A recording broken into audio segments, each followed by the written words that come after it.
You know, the crazy thing is we're fighters, so the initial reaction is like, oh my God, I'm going to go help my teammate. You know, I'm going to go fight. But then when I got out, I was like, wait a minute, what am I thinking? And so when I finally get to Khabib, he's like, he's going crazy. It was the funniest shit I've ever seen, honestly. Because here is the deal. Okay, I'll admit this. All right. For me, it sucks that it was like in front of all these people. But again, it was like a whole bunch of dudes just kind of fighting, acting crazy, right? It's like, what are you guys doing?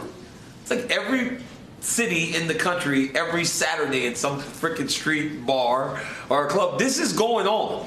It just happened between a whole bunch of Russian guys and a whole bunch of Irish guys in front of millions of people. So for me, I had to kind of separate the idea that I was kind of laughing to like trying to go like, guys, we are probably in front of the biggest viewership we've ever had.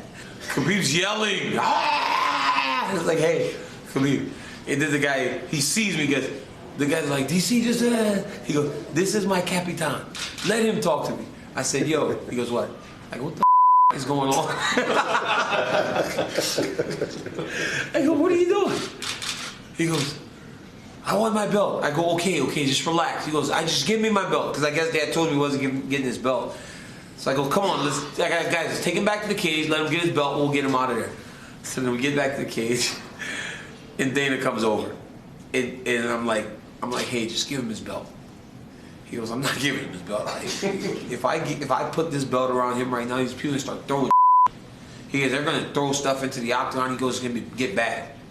So people's like, what are you talking about? Give me my belt. He's yelling, going crazy. And finally, I convince him and go, hey man, if they give you the belt, they're going to start throwing stuff at you. And it's going to get ugly in here. And he goes, I go, we have to just go back to the back. And he's like, but where's my belt? I go, he'll give it to you in the locker room. Like, he was just solely focused on the belt at this point.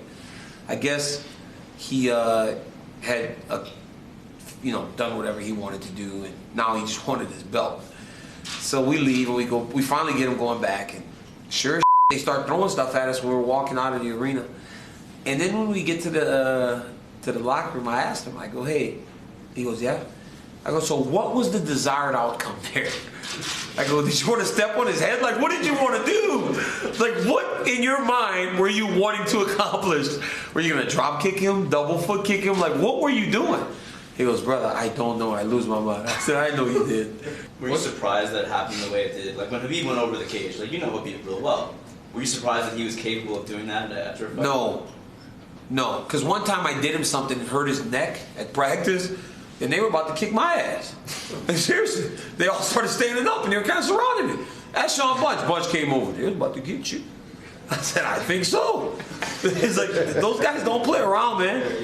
It's like, they got up. They actually got up and like, I was like, hey man, don't ever come in here and try to jump me. It's my gym, you know? But like, they don't mess around, man. Khabib does not play around, and he is honestly the crown jewel of that circle.